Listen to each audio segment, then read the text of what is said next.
I think as a person I'm like a bit of a magpie in that what I see around me visually really stimulates me, and I'm just drawn to colour, to form, to pattern, to shape, all these things. I find them so interesting. When I was just 17, I ran away from home. There's some capacity that I was born with that was very much drawn towards this natural capacity or ability to respond to sound and melody and rhythm, and also the visual world around.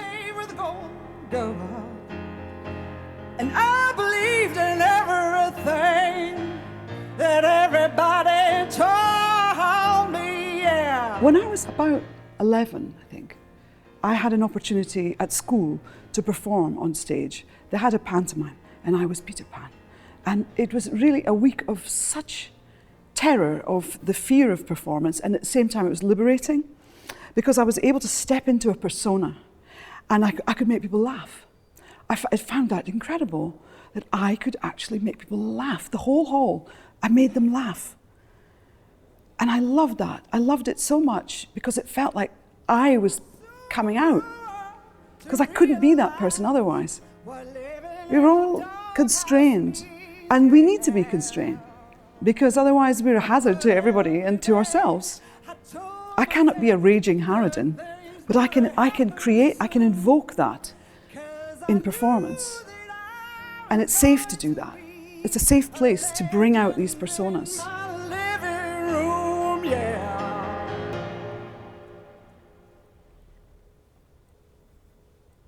What's very interesting about these self-portraits and the way that they've come to be here is quite extraordinary, because it's a series of portraits that I drew for myself back in the time when I actually was just contemplating coming back to Scotland with my tail proverbially between my legs, because I really thought I wasn't going to do anything creatively, that I'd tried and might as well just accept defeat.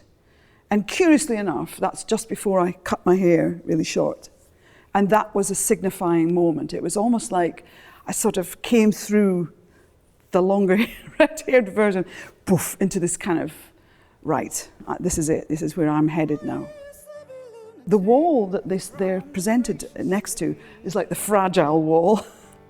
You know, you see all these different personas, and some of them are very powerful and very assertive. And then there's this wall here that's really raw. And no human being is consistently strong, or, well, sometimes we are consistently fragile. We can't get out of it, but there is this ebbing and flowing of fragility and strength. With some lame buttonhole tunes to make me cry. No more I love yous. In some ways, being an artist is a burden, tremendous burden, because you kind of do refuse to see the boundary. You want to explore. You're an explorer, and you want to push the boundary, and you want to go into uncharted territory, mentally and emotionally. And I think that is why a lot of artists, whether they're musicians or writers or painters, whatever, they often end up being very self-destructive. So to go back to the bear thing, it was about taking away all artifice. I wanted to almost become a statue. The eyelashes were there. For me, they're all metaphor. So that's performance there. But they're also this impermeable, impenetrable surface layer, but it's exposed at the same time. So it's all these contradictions. And here's the deal.